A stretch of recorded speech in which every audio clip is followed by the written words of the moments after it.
Wow! Eden গার্ডেন্সে আজ Kolkata night Riders প্রথম bat করতে নেমে সানরাইজার্স হায়দ্রাবাদকে ৮০ রানে হারিয়েছে।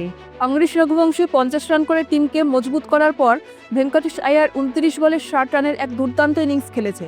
আজিঙ্কে রাহানে আর রিঙ্কু সিংও নিজেদের অবদান রাখে, যাতে টিমের স্কোর ২০০-তে পৌঁছায়। কিন্তু আসল ধামাকা তো বোলিংয়ে ছিল।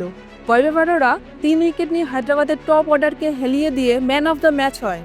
বরুণ চক্রবর্তীও মাত্র ২২ রানে ৩ উইকেট দিয়ে সুন্দর পারফরমেন্স করে।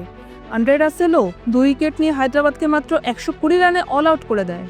এনডিটিভি স্পোর্টস লিখেছে, কেকেআরের V3 ভেঙ্কটেশ, বৈভব, বরুণ ম্যাচকে একতরফা বানিয়ে দিয়েছে। হায়দ্রাবাদের ক্লাসেন ২১ বলে ৩৩ রান করে কিছুটা চেষ্টা করেছিল, কিন্তু টিমকে জেতাতে সক্ষম হয়নি।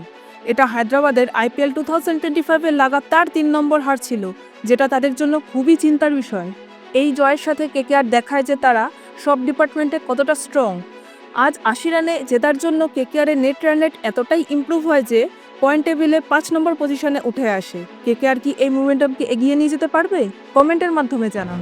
যদি আপনাদের এই ভিডিওটা ভালো লেগে থাকে তবে লাইক আর শেয়ার অবশ্যই করবেন। আর এরকমই ক্রিকেটের লেটেস্ট আপডেট পেতে আমার চ্যানেলটিকে সাবস্ক্রাইব করে বেল আইকনটি প্রেস করবেন।